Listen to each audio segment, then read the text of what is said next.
सलाम लावी। सलाम बिन्यामिन। क्या हुआ, आज रास्ता कैसे भूल गए?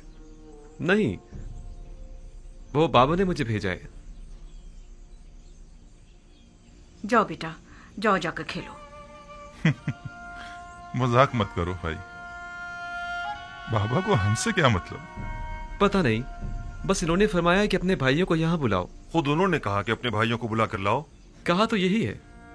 बाबा ने तो बरसों से कोई कलाम नहीं किया, अब अचानक ऐसा क्या हो गया?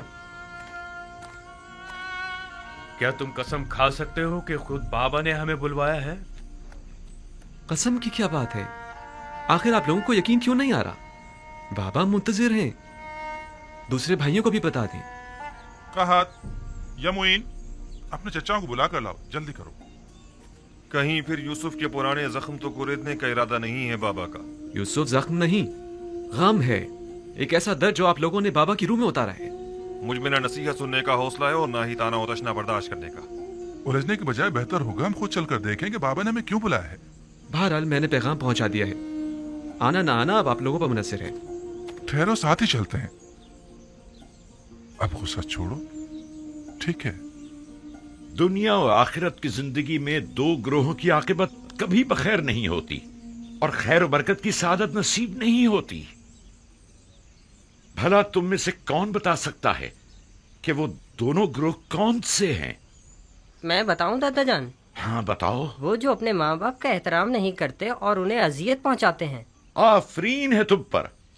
तुम किसके बेटे हो? मैं फर्जंदे लावी हूँ। अच्छा, तो तुम कहात हो। आफरीन, दुरुस्त है, खूब। और वो दूसरा ग्रोह कौन सा है जिसका अंजाम अच्छा नहीं होता? तुम इसे कौन बताएगा? क्या मैं बताऊं दादा जान? तुम्हें तो मैं पहचानता हूँ। अशबील हो तुम, फर्जंद बिन यामीन। बताओ मेरी जान। वो जो अपने से बड़ों का एहतराम नहीं करते। आफरीन मेरी जान। जो बड़ों का एहतराम नहीं करते, हाँ वो उम्र के लिहाज से हो या ईमान के लिहाज से। दुनिया और आखिरत में उनका अंजाम कभी बखैर नहीं होता। वो लोग दुनिया और आखिरत में कभी भी सुरखरू नहीं हो सकते। मैं उनके लिए जिन्होंने अपने पैगंबर और अपने बूढ़े ज़ईफ बाप की हुर्मत का पास नहीं रखा बहुत फिक्रमंद हूँ। खुदावंद उनकी आकबत बखैर करे। सलाम बाबा। सलाम बाबा। दुरूद पर नबी खुदा। सलाम माँ। सलाम पर नबी खुदा। सलाम बर नबी खुदा। सलाम बाबा।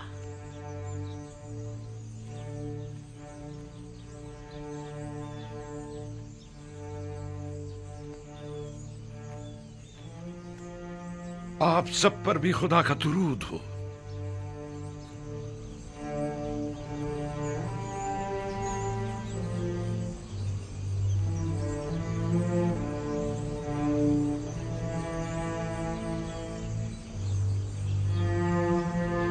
सब आ गए?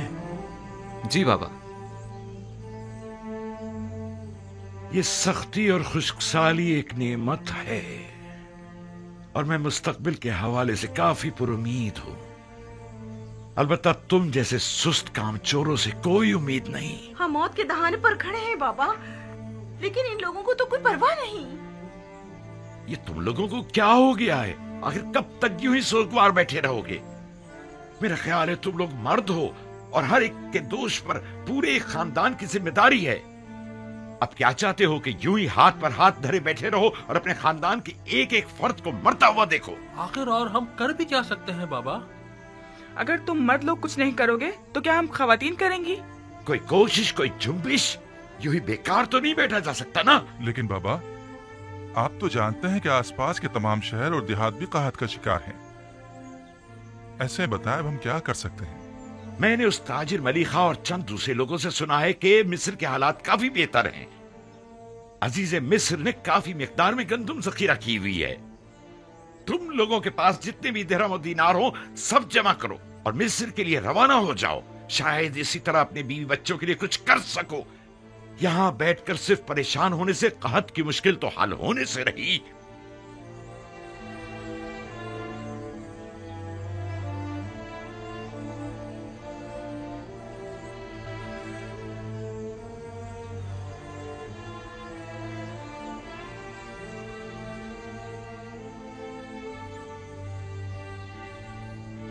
यहाँ से मिस्र तक कितने दिन का सफर है? तकरीबन 20 रोज। रास्ता काफी तवील है। इसके सिवा कोई चारा नहीं। अब हम अपने बीवी बच्चों की मौत का तमाशा तो करने से रहे। गंदुम वहाँ भी ना मिली तो कम से कम तसल्ली तो हो जाएगी कि जिंदा रहने के लिए हमने अपनी पूरी कोशिश तो की। अब तो मुझसे और मेरे बच्चों से मजीद भूख बर्दाश्त बिल्कुल नहीं होती। अगर कहत से खानदानी बनी इसराइल पर कोई मुसीबत टूटी तो मैं खुद को कभी माफ नहीं कर सकूंगा। मेरा ख्याल है कि बाबा का मिस्र जाने का हुक्म देना और गंदम की तलाश में तगोदो करने का कहना ये सब एक आजमाइश है। शायद बाबा ये देखना चाहते हो कि आप लोग माफी के लायक हैं या नहीं। अगर नबी खुदा आपको जाने की तरकीब दे रहे हैं तो तरद्दुद मत करें। वो ऐसी बातें जानते हैं कि जिनका तुम्हें इल्म नहीं। बेशक उनके अहकामात की इताअत ही में तुम लोगों की फलाह बहबूद मुज़मिर है। जाओ जाओ और जाने की तैयारी करो।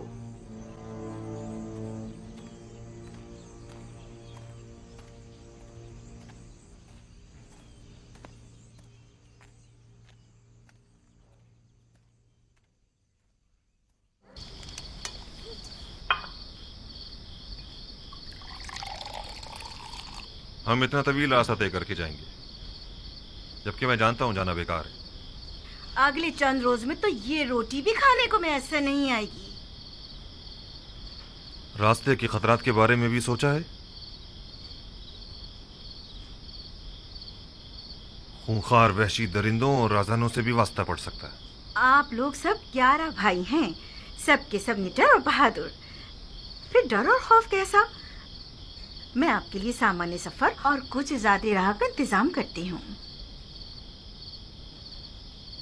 अगर तुम लोगों का ख्याल ना होता तो मैं कभी ना चाहता। अपनी माँ का ख्याल रखना। अब घर की जिम्मेदारी तुम लोगों पर है। हम अब बड़े हो गए हैं बाबा, क्या हम आपके साथ नहीं जा सकते? नहीं बेटा, हम भाइयों ने तय किया है कि हम में से कोई भी अपने बेटों को साथ नहीं लेके जाएगा। और वैसे भी अभी तुम लोग कम उम्र और ना तजुर्बेकार हो और सफर के खतरात से नाशना। तवील सफर के लिए तजुर्बे का होना निहायत जरूरी है। अपना बहुत ख्याल रखिएगा। मैंने सुना है कि राहजन घात लगाए बैठते हैं और कारवां वालों पर हमला करते हैं।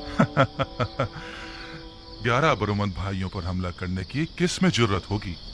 और फिर किनान के दीगर अफराद भी इस सफर में हम लोगों के साथ होंगे। अहद, जरशु, कहत, देखो घर और जानवरों की तरफ से मैं बेफिक्र हो जाऊं ना। मैं तुम लोगों के भरोसे पर इस सफर पर जा रहा हूँ। मैं आपका सामान्य सफर आमादा कर देती हूँ। सिपासगुजार हूँ।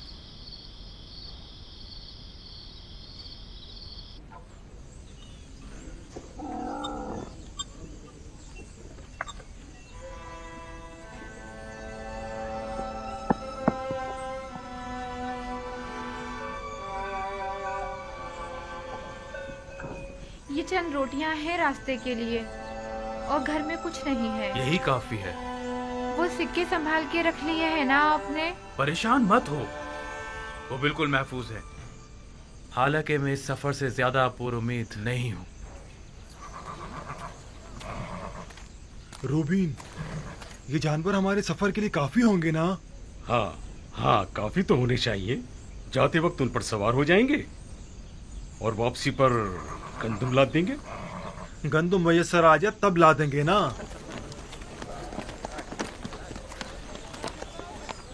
हम भी आपके साथ चलेंगे। सफर पर जाने के लिए काफी अफराद जमा हो गए हैं। हाँ, ये तो बड़ी अच्छी बात है। हम तादाद में जितने ज्यादा होंगे खतरे का इम्कान कम होगा। इस सफर के तमाम खतरों के बावजूद मुझे यकीन है कि हम खाली हाथ नहीं लौटेंगे। तवक्कल बर खुदा। बहरहाल हमें तो अपनी सी कोशिश करनी चाहिए। भाइयों, अपना ख्याल रखिएगा। और बहन, तुम भी हमारे बीवी बच्चों का ख्याल रखना और अपना भी। आप भाइयों के हमरा नहीं जाएंगे? जाना तो चाहिए, लेकिन मैं जानता हूँ कि बाबा इजाजत नहीं देंगे। आप बात तो करें, शायद इजाजत दे दें। देखता हूँ।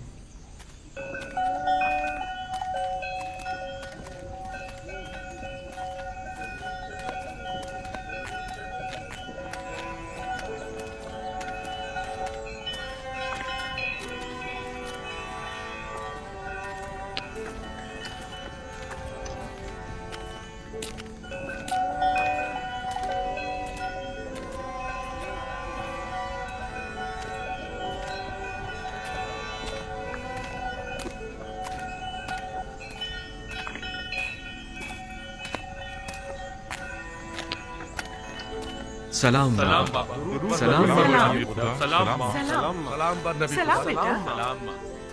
बाबा हम जाने के लिए तैयार हैं, आपकी इजाजत है?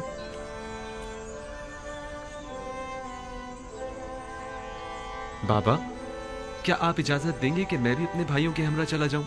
नहीं, इसकी जरूरत नहीं। तुम यहीं मेरे पास रहो और अपने भाइयों की अदम मौजूदगी में तमाम खानदान वालों को संभालो। जैसा नबी खुदा मुनासिब समझे। आया नबी खुदा सफर के लिए हमारी कोई रहनुमाई नहीं फरमाएंगे? जैसा कि मैंने बताया कि मैं इस कहत के नताइज से काफी पुरुम्मीद हूँ, लिहाजा नसीहत करता हूँ कि इस सफर में पेश आने वाले वाकयात को खैरुस्सलाह समझना, न कि मुश्किलात और रुकावटें। हर वाकये में कोई न कोई हिकमत पोशीदा होती है। हमारे हक में दुआ कीजिएगा बाबा। खुदा निगहदार हूँ। हमारे लिए दुआ कीजिएगा बाबा। बिन्यामीन, फिर मिलेंगे बाबा। इत्मीनान रखिए, हम खालियात नहीं लौटेंगे। खुदा निगहदार। खुदा निगहदार। सब हरकत करेंगे। अपना ख्याल रखना।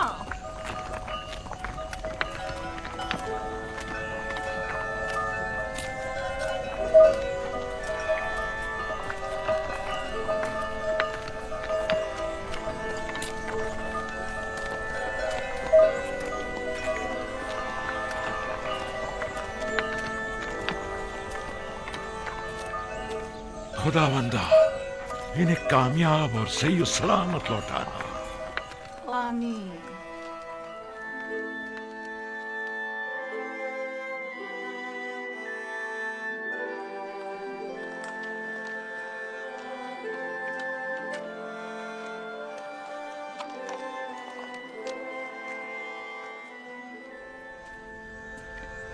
बानो जुलेखा कहाँ?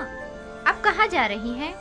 सुना है कि युजारसीफ सफर से वापस लौट रहा है। उसे देखने के लिए नील के साहिल तक जा रही हूँ। क्या तुम्हें यकीन है कि वो आएगा भी? हाँ, मुझे यकीन है, जल्द बदेर वो जरूर आएगा।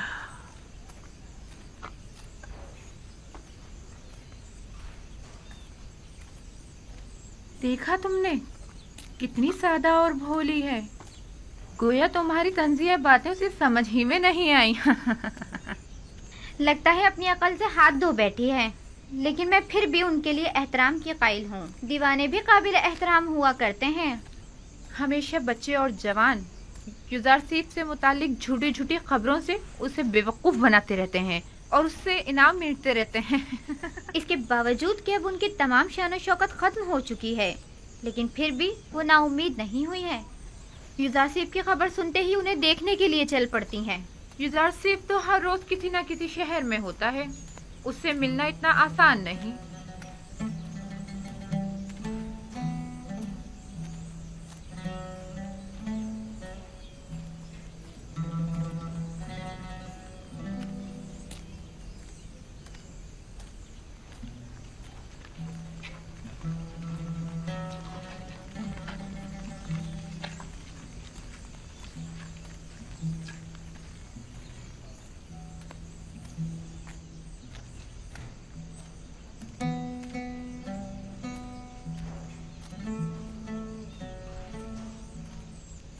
क्या हुआ? ये आपका युजारसीफ आया नहीं? मुंतजिर हूँ, बिलाखिर कभी तो आएगा। मेरा यूसुफ जरूर आएगा। आपको यकीन है? हाँ, मुझे यकीन है, वो आएगा। सूरज हमेशा तो बादलों में नहीं रहा करता। बस करें बानो, बस करें। क्या आपने सुना नहीं कि वो किसी एक शहर में नहीं ठहरते? आपकी आंखें यूसुफ के इंतजार में सफेद हो गई हैं। अब तो बस कर दें। जानती हूँ वो बेवफाई करता है। मेरा काम इंतजार करना है और यूसुफ का काम इंतजार करवाना। मैं यहाँ तब तक आती रहूंगी जब तक कि वो आ नहीं जाता। इस मुसलसल इंतजार से आप थकी नहीं? आखिर और कितना इंतजार करेंगी? तुम आशिक नहीं हो ना? मेरी तो पूरी जिंदगी इंतजार है। अगर इंतजार ना करूं तो किसके लिए जिंदा रहूं? ये इंतजार मुझे पुरुम्मीद रखता है, मेरी जिंदगी को एक मकसद देता है।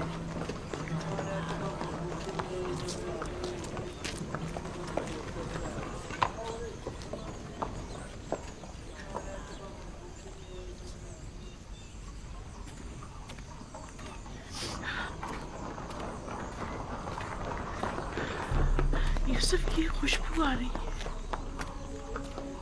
यूसुफ की खुशबू आ रही है। यूसुफ यही कहीं है, मैं उसकी बू महसूस कर रही हूँ। आपको वहम हो गया है बानू, यूसुफ यहाँ कहाँ से आए? नहीं नहीं, मुझे पूरा यकीन है, वो जरूर यही कहीं नजदीकी है। जरा गौर से देखो। पागल दीवानी, भला यूसुफ यहाँ कहाँ से आए?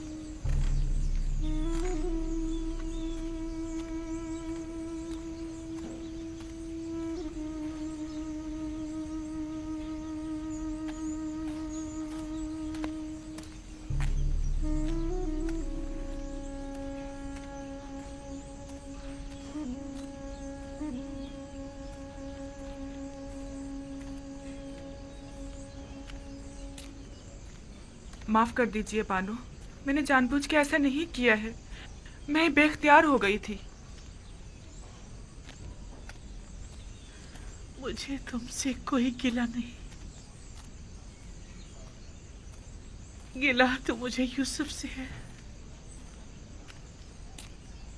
अगर वो आ जाता तो ये लानत मलामत न सुननी पड़ती।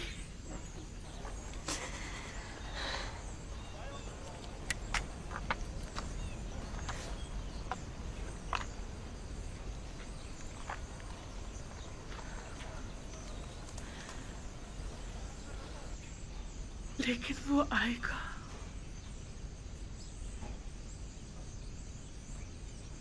बिलाखिर एक रोज ये इंतजार खत्म होकर रहेगा।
ये ज़मीन फ़िलहाल बंजर है, लेकिन जल्द ही कहत ख़त्म हो जाएगा। ये ज़मीन मिस्र के बहुत से गरीब काश्तकारों के लिए काफ़ी होगी। अब यह तमाम मेराज़ी हुकूमत मिस्र की मिल्कियत है। हमें इन सारी ज़मीनों को नादार काश्तकारों में तकसीम करना होगा ताकि वो इस पर अपने लिए काश्त करें और हुकूमत को महसूल अदा करें। ये तो बहुत अच्छा होगा। इस तरह तमाम गुलाम साहिब ज़मीन हो जाएंगे।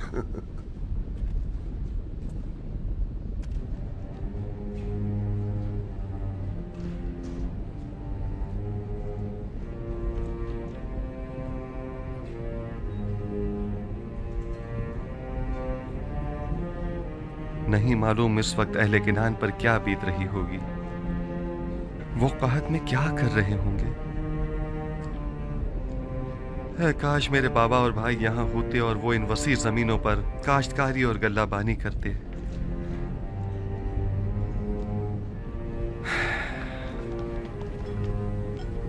जब ये इतना बड़ा दरियाई नील इस तरह खुश्क हो गया है तो जाहिर है कि किनान की हालत क्या होगी।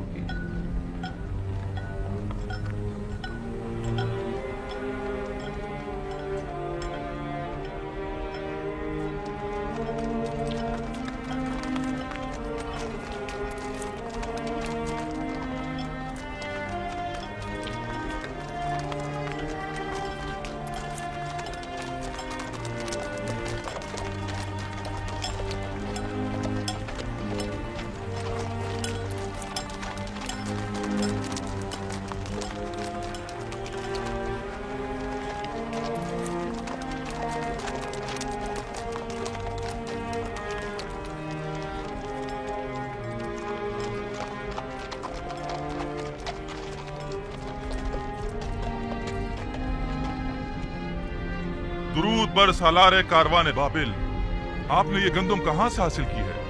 आप पर भी दुरूद हो। मिस्र से आए हैं, आप भी जाइए, खाली हाथ नहीं लौटेंगे। क्या अभी काफी मसाफत बाकी है? वो मिस्र की हिफाजती चुंगियां नजर आ रही हैं, ज्यादा दूर नहीं है, करीब है। सिपास गुजार हूँ, खुदा निगहदार। खुदा निगहदार।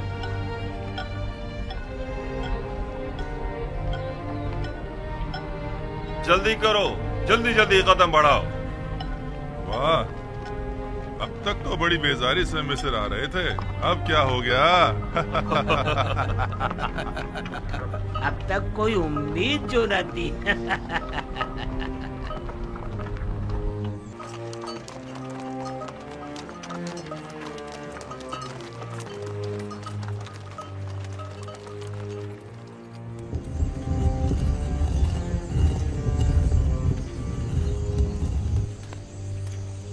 कहाँ जा रही हैं? हवा बहुत सर्द है, आप बीमार हो जाएंगी। सर्दी का इलाज तो गर्म लिबास से किया जा सकता है। अगर आसमान से पत्थर भी बरसे तब भी मैं जरूर जाऊंगी। रुक जाइए, मौसम के बेहतर होते ही साथ चलेंगे। क्या गोशा नशीन हो जाना रस्म आशिकी है? उस पत्थर के मुजस्मे के सामने इतने दिन बैठी, इंतजार किया, क्या हुआ? क्या यूसुफ आए? आप इस मुसलसल इंतजार से थकी नहीं? आखिर तुम लोग समझती क्यों नहीं? हर रात यूसुफ के दीदार की उम्मीद में आंखें बंद करती हूँ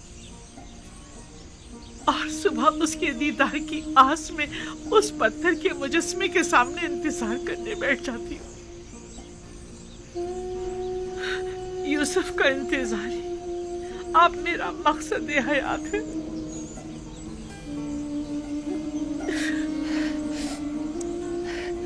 मैं कभी भी मायूस होकर इंतजार करने से नहीं थकूंगी।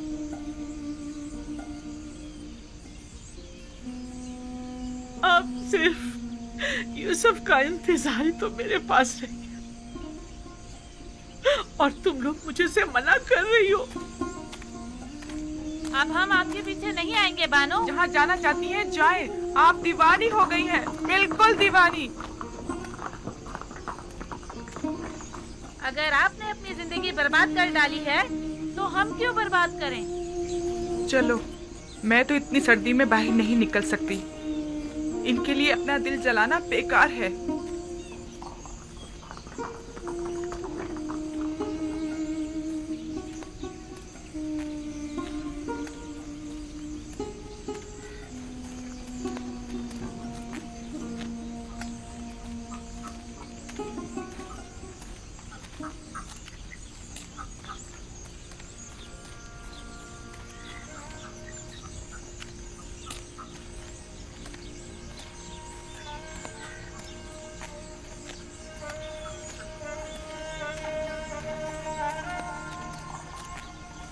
जुलेखा, क्या इस सर्दी में तुम्हारा कोई घर या ठिकाना नहीं है? कसर है ना महल की तरह कुशादा, कब्र की तरह तंग, जिंदान की तरह तारीख। घर है मेरा। जो भी है यहाँ से तो बेहतर होगा। यहाँ तो बीमार पड़ जाओगी। मैं किसी की मुंतज़िर हूँ। किसी ने बताया कि वो आएगा। अगर नहीं आया तो चली जाऊंगी। चलो चले।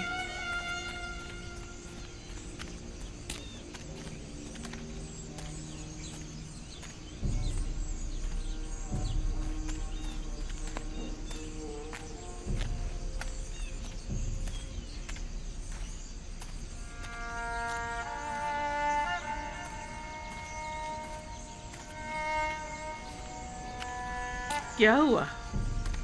तुम लोगों ने तो मुझे मेरे हाल पर छोड़ दिया था ना। कोशिश तो बहुत की, लेकिन हो ना सका।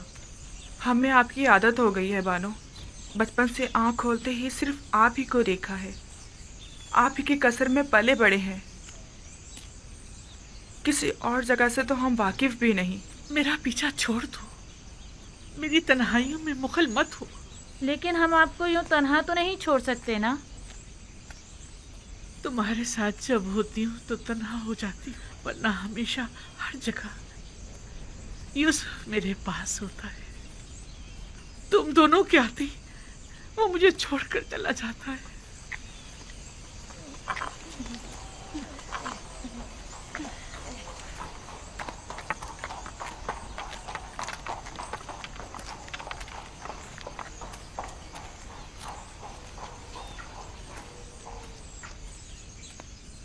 क्या इनका ये इश्क हवस पर मबनी है? क्या अब भी वो कोई नफसानी ख्वाहिश रखती हैं? मुझे नहीं लगता। अब जुलेखा के पास बचा ही क्या है जो वो कोई नफसानी ख्वाहिश रखें। वो जैसे जैसे बूढ़ी होती जा रही हैं उतनी ही दिल नशीन होती जा रही हैं। मुझे ऐसा लगता है कि जैसे मैं जुलेखा को भी पसंद करने लगी हूँ और इश्क जुलेखा को भी।